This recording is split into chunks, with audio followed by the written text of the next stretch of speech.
안녕하십니까. 사회복지사 1급을 담당하는 고병갑입니다. 이번 시간에는 인간행동과 사회환경의 6번째 시간으로서 발달 영역을 진행할 겁니다. 우리가 생애주기라고 해서 발달 영역을 이제는 물론 법률상에는 예외적 규정으로 이렇게 인간의 권리의 주체성을 인정하고 있습니다만 우리는 심리학적 접근으로 볼 적에 임신 자체를 인간의 영역으로 포함시켜서 문제로도 출제를 하고 있는 것입니다. 그래서 이 우리가 생애주기 또는 발달 단계라고 설명하는 것은 거기에는 태아기, 임신의 중을 말하고 있는 거죠. 또 그런가 하면 젖먹이 시기라고 할 수 있는 영유아기, 또 그런가 하면 걸음마 시기, 어린이집 단계 정도를 말합니다. 다음에 학령전기, 학년경기라고 하는 것은 유치원 단계를 말합니다. 다음에 학령기나 아동기, 초등학교 정도, 7살에서 12살 정도. 그리고 청소년기, 청소년 기본법과는 달리 좀 더 우리가 중고등학교 정도의 시기를 가지고 말을 하되 조금 길게 본다면 대학 시기까지. 그리고 성인기로 해서 성인기를 성인 초기, 중기, 후기로 나누면 청년기, 중년기, 노년기로 이렇게 나눠볼 수 있는 것입니다. 바로 이제 그런 과정들이 지금 여기에 진행을 하고 있는데 먼저 우리가 테마로서는 태아기로부터 시작해서 학령 전기까지를 하나의 묶음으로 잡았습니다. 자, 조금 전에 우리가 이야기를 했던 것을 한번 적어놓고 하나하나 다뤄보도록 하겠습니다. 우리가 생애주기. 이 생애주기에 대해서는 에릭슨의 신자, 죽은 자, 친생자의 단계를 우리가 다뤄본 적이 있습니다. 그래서 생애주기에 보면 첫 번째가 태아기. 태아기는 우리가 유형적으로 다루지는 않지만 여기 발달 영역에서는 특징으로서 다뤄보고 있습니다. 다음에 영아기. 영아기는 부모의 품 안에서 있던 시기로서 영아기. 다음에 유아기를 걸음마기. 유아기. 한자 자체가 그렇습니다만 유아기. 걸음마기. 에서 어린이집 정도의 단계를 유아기라고 했습니다. 보통 걸음마기라고도 설명을 합니다. 다음에 학령전기. 학령전기도 유아기라고 쓰지만 이 단어가 이렇게 유아기의 단어가 좀 한자가 달라서 학령전기라고 해서 유치원 정도의 단계를 4살에서 한 6살 정도의 단계를 학령전기라고 설명을 합니다. 그리고 학령기. 우리의 학교 단계를 학령기라고 합니다. 보통 아동기라고 이렇게 하죠. 아동기. 초등학교 단계. 7살에서 한 12살 정도에서 초등학교 단계를 학령기라고 합니다. 다음에 청소년기. 청소년기라고 하는 것은 우리가 사춘기 뭐 이렇게 표현을 할 수 있는데 뭐 중고 정도의 수준을 청소년기라고 설명을 합니다. 다음에 청소년기를 넘어서게 되면 성인기로 넘어가게 되는데 성인 초기, 중기, 후기로 나눠서 청년기. 청년기를 일부 책에서는 그냥 바로 이것을 성인기라고 이렇게 쓰고도 있습니다만 저는 그냥 성인기를 넓게 봐서 성인 초기의 개념으로. 다음에 성인 중기의 중년기. 또 일부에서는 장년기라고 이렇게 씁니다만 좋습니다. 장년기. 그리고 성인 후기 노년기로 이렇게 설정을 해서 노년기에서 우리가 노인 세대를 설명하고 있습니다. 보통 이렇게 나누고 있는데 여기를 거꾸로 여러분들은 태아기를 빼고 에릭슨의 심리 사회 발달 단계로서 신자, 죽은 자, 신생자로 연결시켜 볼 수가 있고 거기에다가 프로이드의 구순기, 학문기, 남근기, 잠복기, 생식기로 연결시켜 볼 수 있고 거기에다가 피아제의 인지발달 단계로 감각, 동작기, 전조작기, 구체적 조작기, 또 형식적 조작기로 또 그러면 융의 단계로서 아동기, 청소년기 및 청년기, 그리고 중년기, 노년기로 이렇게 모든 발달 단계를 같이 연결시켜서 한 장의 노트로 정리해 볼 수가 있는 것입니다. 자, 이 시간에는 여기에 있는 4개의 단계를 다뤄보도록 할 겁니다. 태아기부터 시작해서 학령 전기의 단계까지를 우리가 진행하도록 하겠습니다. 교재를 봅니다. 자, 우리가 태아기라고 하는 태아기를 남자들의 입장에서는 잘 숙지가 잘 안 됩니다만, 자, 너무 자세하게 보려고 하지 말고 태아기 의 구분을 이렇게 두 개의 방식으로 나누는 것이 가장 일반적입니다. 거기는 배란기, 배아기, 태아기 이렇게 나누기도 하고 임신 초기, 임신 중기, 임신 후기로 이렇게 나눠보기도 합니다.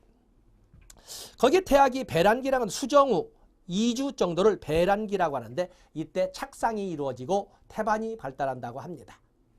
그에 비해서 배아기라는 것은 착상 후부터 말하자면 임신 2주가 지난 후부터 임신 8주 정도를 가지고 배아기라고 설명을 한다는데 배아기에는 신경계, 중요 신체 기관과 신경계가 형성된다고 합니다. 바로 이것을 배아기. 그리고 임신 3개월, 8주가 지나면서 임실 3개월이 되면서부터 그 이유를 태아기라고 이렇게 해서 배란기, 배아기, 태아기로 이렇게 나누기도 하고 3개월 단위로 임신 초기, 임신 중기, 임신 후기로 이렇게 나눠보기도 합니다.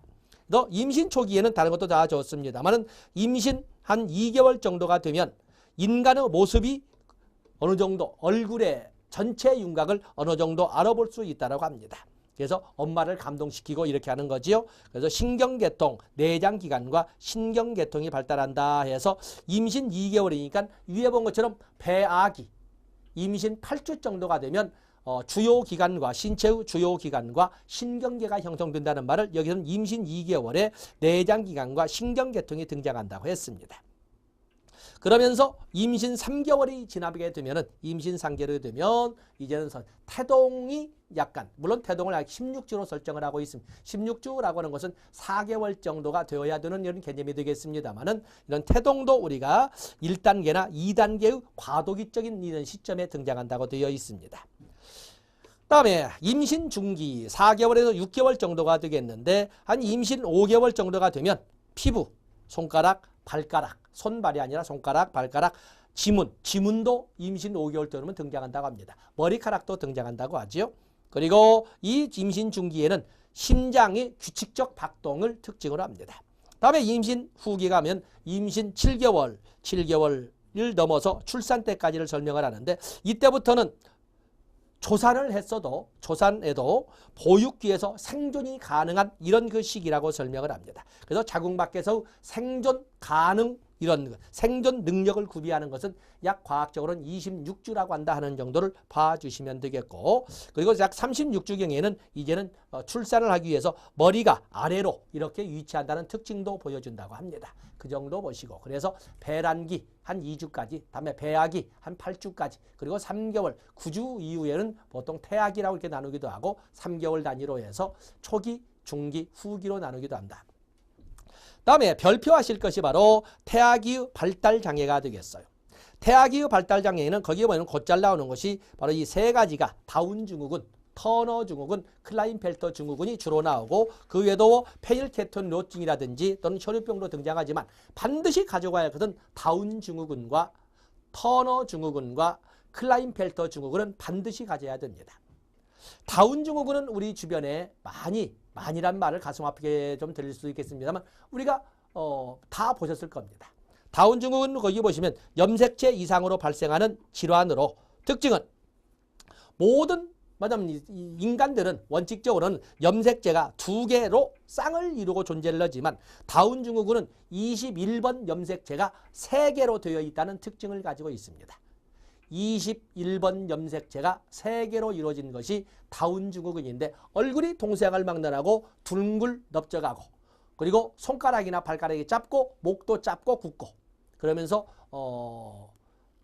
어떤 다소의 지적 장애를 가지고 있고 이런 특성을 보여주는 것이 다운증후군인데 어쨌든 과학적 특성으로서는 쌍으로 이루어야 될 염색체 중에 21번 염색체가 3개로 이루어짐으로써 생기는 염색체 이상으로 인한 발달장애를 다운증후군이라고 합니다. 다음에 터너증후군과 클라인펠터 증후군이 있는데 터너증후군은 여자에게만 클라인펠터 증후군은 남자에게만 발생하는 성염색체 이상으로 발생하는 발달장애가 되겠습니다. 터너증후군은 여자에게 등장하는 것인데 거기 여자에게만 등장하는 겁니다. 그래서 터너증후군 거기 보시면 둘째 줄 저신장 또 성적 발달장애 또 심장질환 또 그런가 하면 터너증후군의 약 80%는 중이염을 가지고 있다는 특징을 가지고 있다고 합니다. 그래서 어쨌든 생식장애입니다. 그래서 더 여자들에게만 나타나는 터너 증후군은 소위 성적 발달에 장애가 있는 것을 가장 큰 특징으로 하고 그중에 약 80%는 중이염을 가지고 있다는 것도 가지고 됩니다.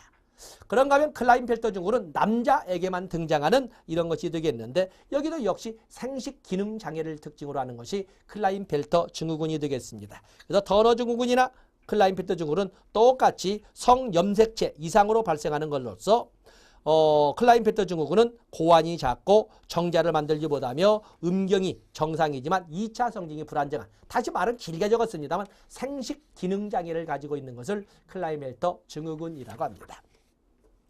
그 외에도 페닐켈톤노증이라든지 또 혈유병 등도 있다는 걸 봐주시고, 그래서 특히 세 가지 다운 증후군, 터너 증후군, 클라인펠터 증후군은 반드시 가지고 가셔야 되겠습니다.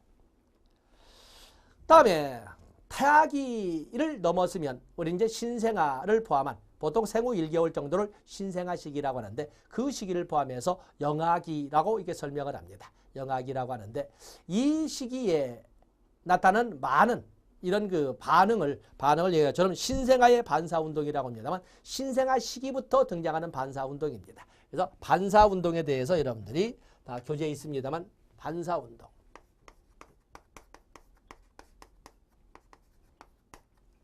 반사운동에는 거기 보면 생존반사와 원시반사로 생존반사와 원시반사로 이렇게 크게 나누고 있는데 생존반사는 그냥 어떤 동물적 반응으로 소위 젖찾기 반사, 빨기 반사, 삼키기 반사 이 세 가지는 생존반사라고 합니다. 탐색 반사, 젖찾기 반사, 탐색 반사라고 그러죠. 그 다음에 빨기 반사, 빨기 반사는 흡입 반사라고 하고 그 다음에 삼키기 반사, 연화 반사라고 합니다. 자, 이런 것 등은 생존 반사라고 묶어서 설명을 합니다. 탐색 반사, 흡입 반사, 연화 반사. 연화 반사는 삼키기 반사지. 그에 비해서 원시 반사로서는 바빈스키 반사. 바빈스키 반사. 다시 말해서 발가락을 살살 간지르면 발가락을 쫙 피는 공통된 속성을 보여주는데 바빈스키 반사. 또 그러면 갑자기 큰 소리 자극과 같은 것이 주어지면 몸을 깜짝 놀라면서 몸을 화들짝 폈다가 꼭 오므려들이는 이러한 공통된 속성을 보는데 모로 반사. 또 그런가 하면 쥐기 반사, 파악 반사라고 그러죠. 쥐기 반사. 또 그런가 하면은 수영 반사. 모든 이런 그 신생아들에게 나타나는 이런 수영 반사 또는 걸음마 반사. 초점은 맞지 않지만 또한 불빛을 따라서 눈동자를 돌리는 동공 반사. 자, 이런 것은 모든 신생아들에게 동서양을 막론하고 모든 신생아들에게 공통적으로 나타나는 이러한 특성이라고 설명을 합니다. 그래서 보면 그중에 특히 여기 나오는 바빈스키 반사나 모로 반사와 같은 것은 그중에 좀 중요한 것이고 어쨌든 생존 반사와 원시 반사로 크게 나눴을 적에 생존 반사에는 젖찾기 반사, 빨기 반사, 삼키기 반사, 다시 한자로 쓴다면 탐색 반사, 흡입 반사, 연화 반사는 생존 반사라고 분류한다. 자, 거기를 체크하도록 하겠습니다. 다음에 영아기. 영아기의 특성 보면은 영아기라고 보통 우리가 이 영아기라고 해서 0에서 한 2살, 2세 정도를 가지고 이렇게 설명을 하는데 이 영아기를 보면은 여러분들이 알고 있는 생애 주기를 학자들의 이론의 전개로 본다면 에릭슨의 단계로 본다면 신뢰관대 불신감의 단계, 프로이드의 단계로 본다면 구순기, 구강기의 단계, 또 피아제의 인지발달 단계로 본다면 피아제의 인지발달 단계로서는 감각, 언어 발생 이전의 감각 동작기라고 이렇게 설명하는 것이 바로 영아기가 되겠어요. 영아기. 그 신체적 측면에서는 많은 이런 반사 활동이 나타나는 것이기 때문에 설명해야 되겠죠. 그리고 신체적 측면을 좀 좁게 본다면 신체적 측면의 제1급등기라. 그 중에서도 영아기 중에서도 신생아기를 신체적 측면의 제1급등기. 제2급등기는 언제예요? 제2급등기는 청소년기가 되겠죠. 조심할 것이 있습니다. 우리가 보면 말 못하는 애들이 뭘 알아? 라고 생각을 하지만 말 못하는 애들이지만 다 압니다. 말 못하는 애들이라고 자율적으로 혼자 움직일 수 없다라고 생각마저도 없는 것은 아닙니다. 이 영아기에도 목적적 행동을 한다는 것을 꼭 염두에 두셔야 됩니다. 그래서 여러분 인지 발달을 보면은 목적 의식이 발달해서 수단과 목적의 관계에 대한 정신적 조작이 가능하다 중요 표시하셔야 됩니다. 또 그런가 하면 거기 세 번째 반복적 경험과 실험을 통해 현상들 간의 예언적 관계를 학습할 수 있다. 내가 이렇게 울면 누군가 뛰어올 거요. 누가 나를 안아줄 거야. 아니면 뭐 이렇게 다 어떠한 저희 반복 실험 경험을 통해서 예언을 할 수 있는 능력도 바로 이 말을 못하고 혼자 누워있는 정도에 불과하지만 다 그때 가지고 있다라고 설명을 합니다. 그리고 생후 18개월 정도가 되면 행동 전 생각을 통해서 행동 후 결과를 예측할 수도 있다라고 설명을 합니다. 다음에 사유성의 발달. 영아기의 가장 큰 사유성의 발달의 특징은 애착이라고 할 수가 있겠습니다. 애착.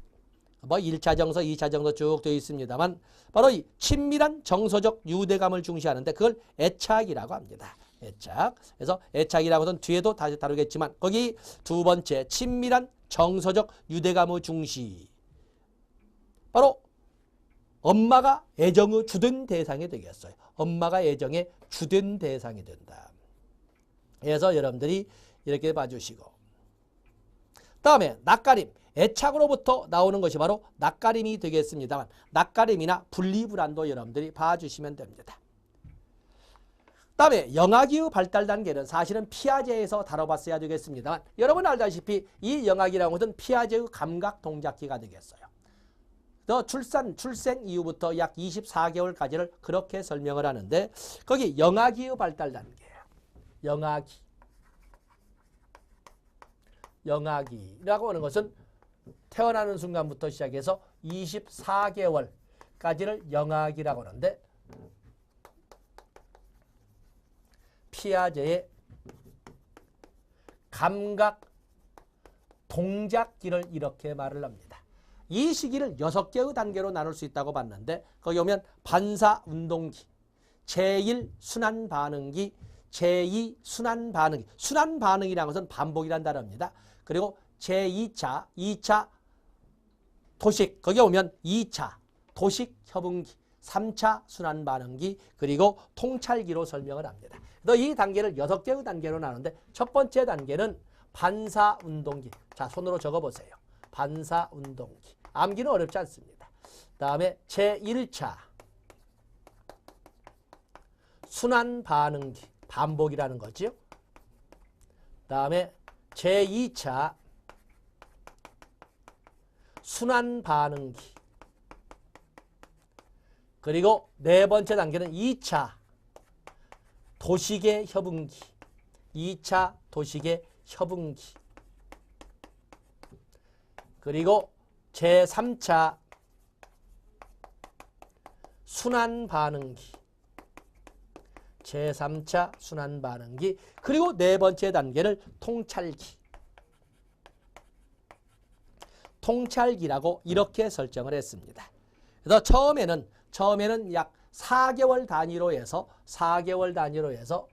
설명을 합니다. 여기서는 한 1개월 정도. 반사운동기는 신생아기. 뭐 0에서 1개월 정도의 신생아기의 주된 특징으로 나타나고 1차 순환반응기로부터 2차 도식의 협응기까지는 4개월 정도. 1개월에서 4개월 정도. 또 4개월에서 8개월 정도. 2차 도식의 연결은 8개월에서 12개월 정도를 이렇게 설명을 하고 다음에 3차 순환 반응기부터는 6개월 단위로 12개월부터 시작해서 18개월까지 12개월에서 18개월 그리고 통찰기는 18개월에서 24개월 정도 간격으로 이렇게 나누고 있는데 물론 인간의 삶이라고 하는 것을 누구에게나 똑같이 4개월 단위로 6개월 단위로 이렇게 나누자는 건 아니고 일반적으로 이렇게 나눠볼 수 있다고 설명을 합니다.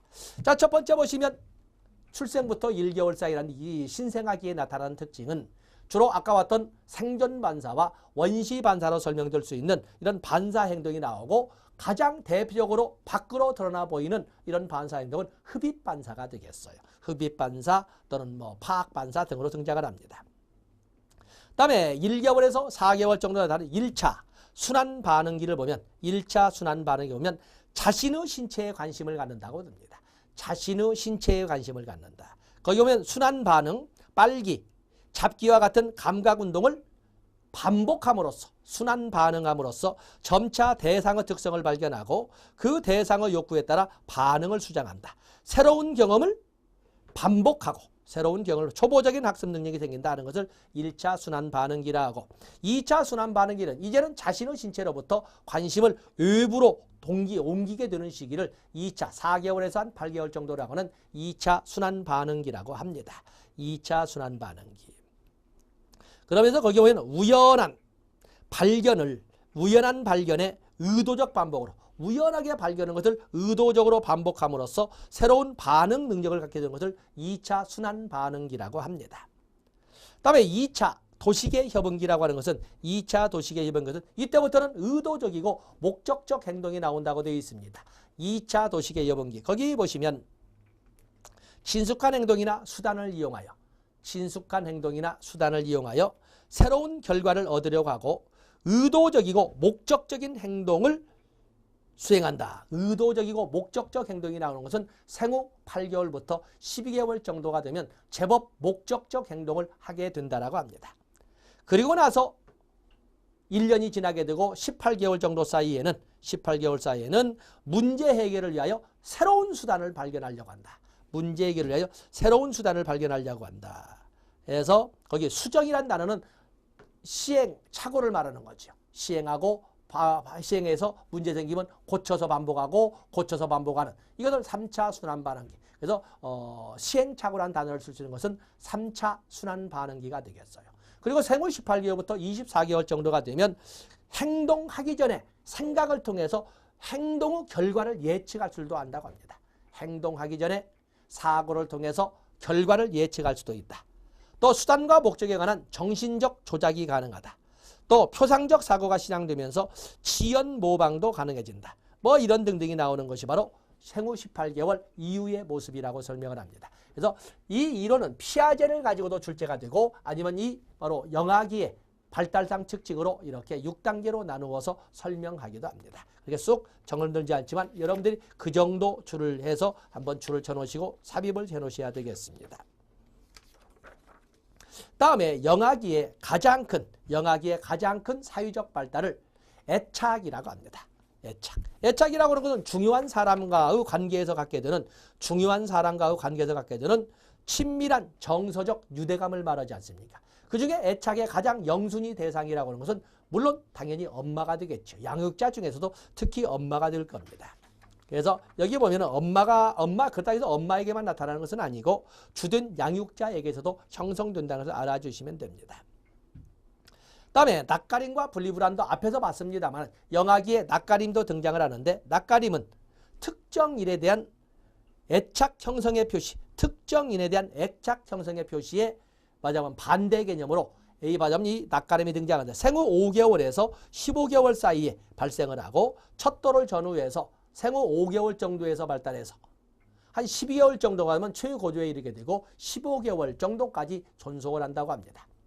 그에 비해서 분리불안이라고 하는 것도 이것도 역시 바로 애착에서 파생이 되는 것이 되겠습니다만 애착의 대상과 떨어질 때 느끼게 되는 심리적 불쾌감을 말하는데 이것은 낯가림보다는 좀 늦게 생후 9개월 정도에 발생해서 15개월 정도에 낯가림이 없어지는 15개월 정도의 절정을 이루게 되고 24개월 정도가 되면 소멸된다고 합니다. 자, 이렇게 해서 애착, 낯가림, 그리고 분리불안에 대한 단어, 영아기의 대표적인 특성이라고 보시면 됩니다.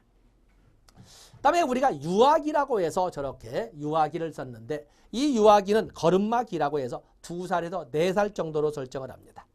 보통 우리가 유아기라고 할 때 다른 건 몰라도 유아기라는 단어를 다른 건 모른다 해도 유아기 이렇게 똑같은 개념으로 여러분들이 쓸 수 있어야 됩니다. 자, 유아기는 뭐예요? 유아기. 자, 여기 보시면 유아기라고 하는 것은 유아기. 이 걸음마기 2살에서 4살 이렇게 설명을 하지요.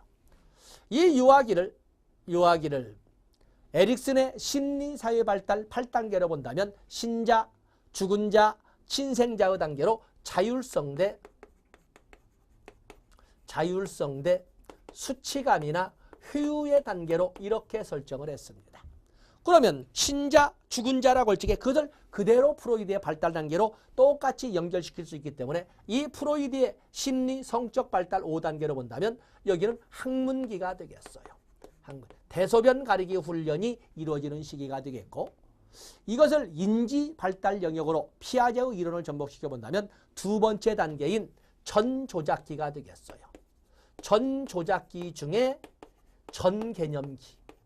전조작기 중에, 왜냐하면 전조작기는 어린이집 단계와 유치원 단계를 결합해서 설명하는 단어가 되겠는데, 전조작기 중에 앞선 단계, 어린이집 단계가 되기 때문에 이 시기는 전조작기 중에 전개념기의 단계라고 이렇게 부릅니다. 자, 이것을 우리가 가지고 가셔야 되겠어요. 정특성이 생각나지 않으면 프로이드의 학문기의 특징을 가지고 문제를 풀어가시는 것이고, 피아제의 전조작기의 특성을 가지고 문제를 풀어가시면 되는 것입니다. 한번 보겠습니다. 전조작기의 발달 단계는 다 되어 있고, 보통 초등학교 입학 이전인 거긴 유아기, 걸음마기 이렇게 해서 입학 이전까지를 넓게 보기도 하지만, 일반적으로는 그 입학 이전 단계를 두 단계로 나누어서 엄마의 품에서 떨어진 순간부터 초등학교 입학의 전 단계를 두 개의 단계로 나눠서 여기 나온 것처럼 걸음마기 그리고 학년 정기로 나눠서 보는 것이 일반적이 되겠습니다. 자, 여기 오면 이 시기에는 다른 것도 주겠지만 3번의 둘째 줄 자기 주장이 뚜렷해진다. 자, 이런 말들 줄쳐 넣으시고, 또 그런가 하면 2번에 2번 대여섯 살 되면 그랬는데 여기에 따를 건 아니지만 영구치를 갖게 되는 과정들도 있습니다. 자, 넘어가시겠습니다. 이걸 전부 읽거든 여러분들 큰 도움이 되지 못하고, 여러분들은 이 중에 인지발달로 설명을 한다면, 자, 우리가 피아제의 인지발달 4단계 중에 전조작기의 개념을 특징을 한번 보세요. 전조작기에는 어떤 특징을 가지고 있어요? 무랄론적 사고를 하고 있죠. 세상에 존재하는 모든 것들은 살아있다라고. 그래서 그 전조작기의 학습 교구는 모두 살아있는 것으로 간주하고 만들죠.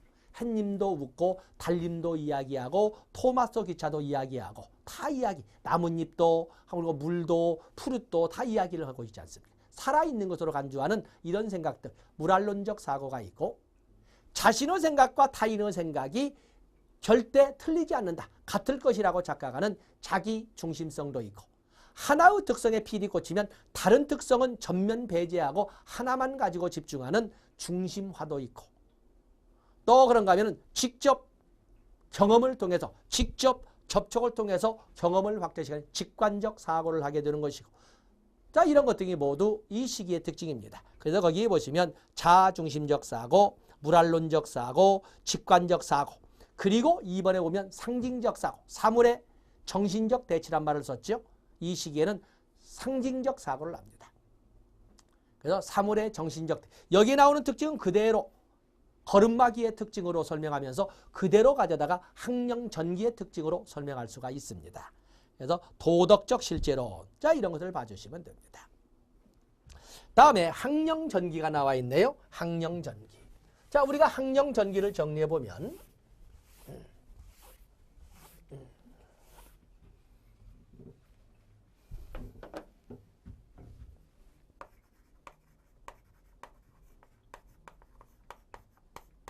학령전기 보통 한 4살에서 6살, 뭐 우리나라는 5살부터 한 7살 정도 이렇게 설정할 수가 있습니다. 학령전기는 에릭슨의 발달 단계로 설명한 신자, 죽은 자, 주도성 대, 많은 책에서는 또 솔선성이라고 쓰죠. 성대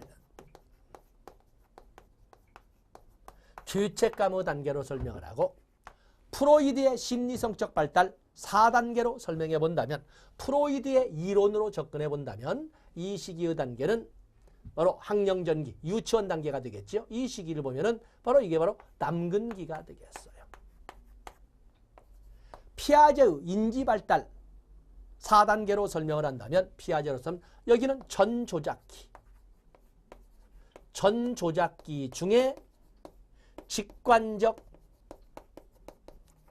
사고기가 되겠고 우리의 학제로 본다면 유치원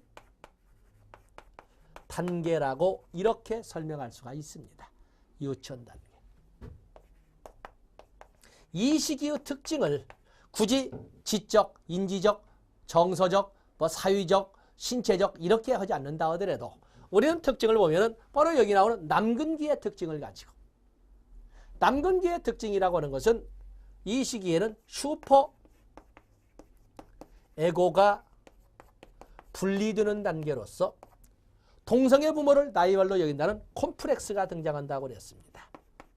남자애들이 아빠를 나이별로 여긴다고 하는 오디푸스 콤플렉스나 여자애들이 엄마를 나이별로 여긴다는 엘렉트라 콤플렉스가 등장하는 것이 바로 이 남근기 학제로는 유치원 단계가 되겠어요. 그러면서 콤플렉스의 발달 과정에서 동일시를 체득하게 된다. 그런가 하면 남근 선망이나 또는 거세 불안으로 인한 이런 문제가 성인기에 등장하기도 한다. 이 시기에는 나중에 잊혀진 것처럼 프로이드 심리학으로 본다면 무의식세계에 잠재됨으로써 있는지도 몰랐는데 그것이 성년 이후에 밖으로 표출되어서 문제를 일으키기도 한다라고 설명하고 있는 것입니다. 또 그러면 인지, 거기 인지 단계로 이렇게 설명한다면 이 시기에는 자기중심성,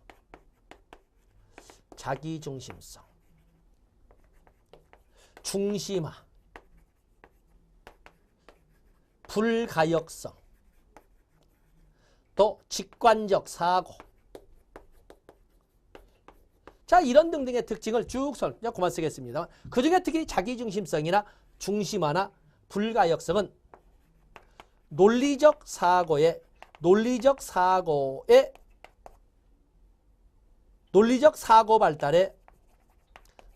사고 발달의 장애로서 존재를 합니다. 그렇기 때문에 아직은 논리적 사고로 전환은 이루어지지 않고 직접 경험이나 직접 관찰을 통해서 이끌어가는 직관적 사고를 하게 되는 것입니다. 그러다가 학령기에 가게 되면 논리적 사고로 발달에 있어서 장애물로 존재했던 자기중심성이나 중심화나 불가역성이 점차 약해지면서 논리적 사고로 전환이 이루어지게 되는 겁니다. 자, 이런 특징을 설명할 수가 있어요. 자, 여기에 이제 판서는 이 정도 있습니다만 여기다 첨가하도록 할까요? 프로이드의 남근기, 주도성 대 죄책감, 전조작기, 홀버그의 인습 이전 수준 등으로 설명을 한다. 성적 에너지, 이 성적 에너지, 즉 리비도가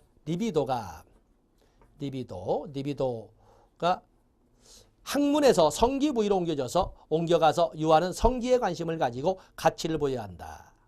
그리고 슈퍼에고가 분리되는 시기로서 프로이드는 이 시기를 성격 발달의 결정적 시기라고 설명을 했고 아들러는 행동양식의 행동양식 형성의 결정적 시기라고 생활양식이 결정되는 시기라고 설명했던 것이 바로 이 시기가 되겠어요. 4번에 콤플렉스 설명하고 있고 그리고 이때부터는 유치원 단계부터는 성별에 따른 신체적 차이와 출산에 대한 관심 또는 거세 불안, 남근선망, 동일시 이런 단어들을 끄집어낼 수 있는 것이 바로 이 학령 전기라고 설명을 했습니다. 다음에 인지발달이 나와 있는데 이 시기는 인지발달 전조작기의 특징으로 자기중심성, 중심화, 불가역성 그것 때문에 논리적 발달로 전환이 이루어지지 않고 아직까지는 직관적 사고 이런 단어 그리고 사물의 정신적 대치라고 하는 단어로 설명하는 것처럼 상징적 사고의 발달 이런 단어들을 쭉 설명할 수 있습니다. 거기 보시면 4번에 유목하는 곤란하다 이렇게 있는데 아직은 분류의 개념은 터득하지 못합니다. 보통 우리가 분류, 서열, 비교 이런 개념을 터득하게 되는 것은 학령기, 아동기에 되어서나 가능합니다. 그래서 그 4번에 보면 유목하는 곤란하다. 수와 종류는 알지만 상위 개념과 하위 개념을 구별하기는 좀 어렵다. 아직은 분류, 서열, 비교의 개념은 터득하지 못한다는 말을 이렇게 유목하는 곤란하다라고 설명을 했습니다. 그래서 학령전기, 또 학령전기의 정서와 사회성의 발달이 넘어가서 보면 있는데 자 여기에서 우리가 하나의 살펴놓을 것이 있습니다. 자기중심성이라는 것도 우리가 설명을 했고 자기중심성 또 방어기제가 등장하는 것도 알아볼 수가 있고 또 이때부터는 사회적 관점 수용 능력이 등장한다. 거기 보면 타인의 입장이나 타인의 관점, 사고, 감정을 추론하고 감정 이입적으로 이해하는 능력인 사회적 관점 수용 능력에 따라 사회적 발달 정도가 달라진다. 그렇기 때문에 이때부터는 자기중심성이 있긴 하지만 내 생각이나 내 친구의 생각은 똑같을 것이라고 생각도 하면서 한편으로서는 타인을 중심으로 해서 타인의 생각도 추론해 볼 수 있는 능력도 없지 않아 발생을 하는 것이 사회적 관점 수용 능력 또는 사회적 관점 조망 능력이 생긴다고 설명을 하고 있는 겁니다. 그런가 하면 이 학령전기에는 제법 자기 조절의 능력도, 왜냐하면 슈퍼에고가 발달했기 때문에 이제는 자기 감정을 조절할 줄도 알고 환경을 통제할 수도 있는, 바로 자기 충동에 대한 통제와 환경에 대한 통제 능력도 발달하는 것이 바로 이 시기가 되겠어요. 또 성역할 정체감이 형성한다. 이 시기에는 학문으로부터 리비도가 성기로 옮겨지면서 성에 대한 관심, 또 그러면 출산에 대한 관심이 등장을 하는데 이 시기를 통해서 성역할 정체감을 형성합니다. 그리고 놀이.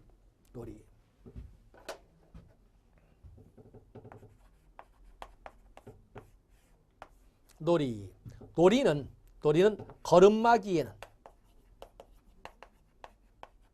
걸음마기에는 상징놀이를 즐깁니다. 상징놀이. 다음에 학령전기에는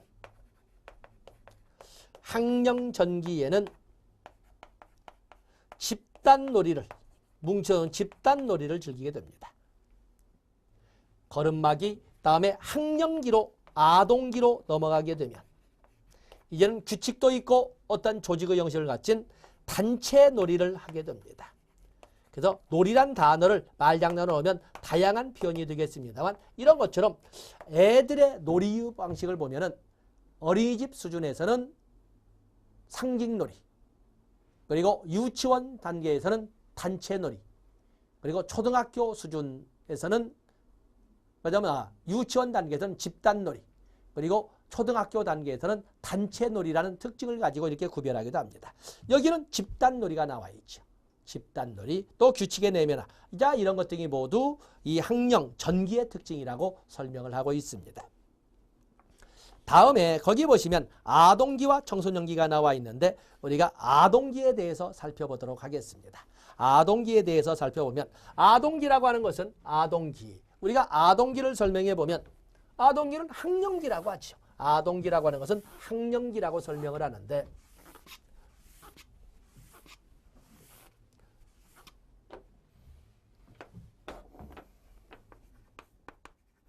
아동기는 학령기라고 하고 보통 7살에서 12살 정도로 보면은 아동기는 에릭슨의 발달 단계로 설명한다면 신자, 죽은 자, 근면성대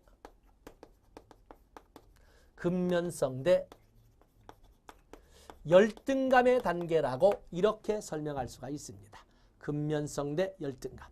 자, 이걸 그대로 프로이드의 심리성적 발달 5단계로 쓴다면 구순기, 학문기, 남근기를 거쳐서 리비도 활동이 잠시 침체되어 있는 잠복기가 되겠어요. 잠복기. 또 이 시기는 피아제의 인지 발달 단계로 본다면 구체적 조작기가 되겠습니다. 학령 단계는 초등학교 단계를 아동기, 학년기라고 이렇게 설명하고 있습니다. 이 시기의 발달상 특징을 보게 되면 자, 프로이드의 잠복기의 개념으로 본다면 리비도, 성적 활력소라고 하는 리비도의 활동이 잠시 침체가 되고 이 시기에는 사회성이 발달한다. 특히 동성끼리 어울리는 사회성이 하나의 특징이라고 할 수 있고 그러면서 인지 영역의 발달, 인지 발달이 아주 비약적으로 이루어지는 인지적 영역의 결정적 시기라고 한다는 것이 바로 이 시기라고 설명한다고 했어요. 그런가 하면 피아제의 인지 발달로 본다면 이 시기에는 보존의 개념, 즉 불변성의 개념이 더 들어가면서 보존의 하위 개념으로서 동일성, 보상성, 가역성이 뭐 같이 적을까요?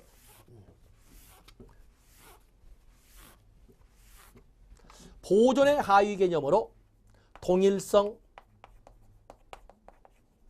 보상성, 가역성의 하위 개념을 알게 되고 그로 인해서 가역적 사고가 가능해집니다. 가역적 사고가 가능. 그러면서 동시에 분류, 비교, 서열의 개념도 가능해집니다. 또 아동기로 넘어가게 되면 전조작기에 논리적 사고로 전환을 방해했던 자기중심성이나 중심화, 집중하라고 그러죠. 또 불가역성 등이 약해지면서 직관적 사고에서 논리적 사고로의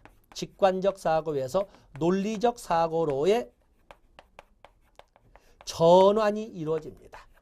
논리적 사고로의 전환. 이제는 직관, 물론 아직도 현실적 사고지요. 논리적 사고지만 귀납적 사고에 가까운 논리적 사고니까 현실지향적이지만 그래도 직관적 사고에서 제법 논리적 사고로 전환이 이루어지는 것은 바로 아동기, 학령기가 되겠습니다. 자, 거기 보겠습니다. 아동기의 개념은 보시되 이 시기에는 아까 어떤 놀이? 어린이집 단계에서 걸음마기에는 상징놀이, 유치원 단계라고 할 수 있는 학령전기에는 규칙을 내면화해서 제법 이끌어가는 집단놀이, 그리고 초등학교 단계인 이 학령기, 아동기에는 단체놀이를 알게 됩니다. 이 시기에는 단체놀이를 알게 되고 경쟁의 본질을 탐구하기 시작합니다. 경쟁의 본질을. 또 그런가 하면은 친구를 통해서 사회적 가치관을 획득하게 되고 타인의 시각으로 사물을 보는 능력이 발달. 2번과 같은 용어는 우리가 중요 표시해 놓으셔야 되겠지요. 학령기가 되면 사회적 친구를 통해서 사회적 가치나 규범을 획득하게 되고 타인의 눈을 통해서, 친구의 눈을 통해서 사물을 볼 줄 알게도 된다. 또 그러면 5번에 논리적 사고의 방해 요인인 자기중심성이나 중심화나 불가역성이 약해지면서 논리적 사고로 전환이 이루어진다. 그리고 수의 조합기술. 말을 어렵게 썼습니다. 수의 조합기술이라는 것은 이제는 더하기, 빼기, 곱하기, 나누기를 4칙 연산을 배운다는 말을 이렇게 수의 조합기술이 발달한다고 했었습니다. 4칙 연산을 초등학교 단계에서 일반적으로 배우기 때문에 그렇게 설명을 했습니다. 그 외에도 또 보면은 거기 비교적 정서적 안정기로 리비도가 잠재되는 시기 때문에 정서적 통제나 분화된 정서 표현이 가능하다. 자아 존중감이 다원화된다라는 것도 이게 설명을 했습니다. 거기 보면은 구체적 조작기로서 보존, 분류, 사고, 자기중심성 이렇게 나와 있는데 자기중심성이 점차 약해지면서 논리적 사고로 전환이 이루어진다라고 이렇게 설명을 하고 있는 것입니다. 그래서 보면은 우리가 이 시기에 청소년기 전에 나오는 똑같은 아동기지만 이러한 단어, 굳이 그것을 우리가 교재를 만들면서 인지적 발달의 특성, 정의적 발달의 특성, 사회적 발달의 특성 아니라 하더라도 여기에 나와 있는 것 말고도 교재를 통해서 또 기출문제를 통해서 빠져 있는 것을 첨가함으로써 아동기의 특성을 가지고 가시면 됩니다. 이번에 나온 것은 태아기, 이번 시간에 다룬 거에는 태아기에는 출제 비중이 좀 떨어진다 하더라도 소위 영아기의 특징, 그다음에 걸음마기의 특징, 학령전기의 특징, 그리고 학령기의 특징. 적어도 태아기까지 하면 5개의 영역이지만 여기에서 3문제가 출제가 될 겁니다. 그래서 여러분들이 모르는 건 아닌데 아직은 부모가 되지 않은 사람들은 아는데도 좀 한계가 있죠. 그래서 우리가 어쩔 수 없이 글자를 가지고 공부를 하고 있는 것입니다. 자, 이렇게 이번 시간에는 이렇게 아동기까지만 하고 다음 시간에 청소년기, 그리고 성인기로 넘어서 중년기, 청년기, 중년기, 노년기로 이렇게 진행을 하도록 하겠습니다. 고맙습니다.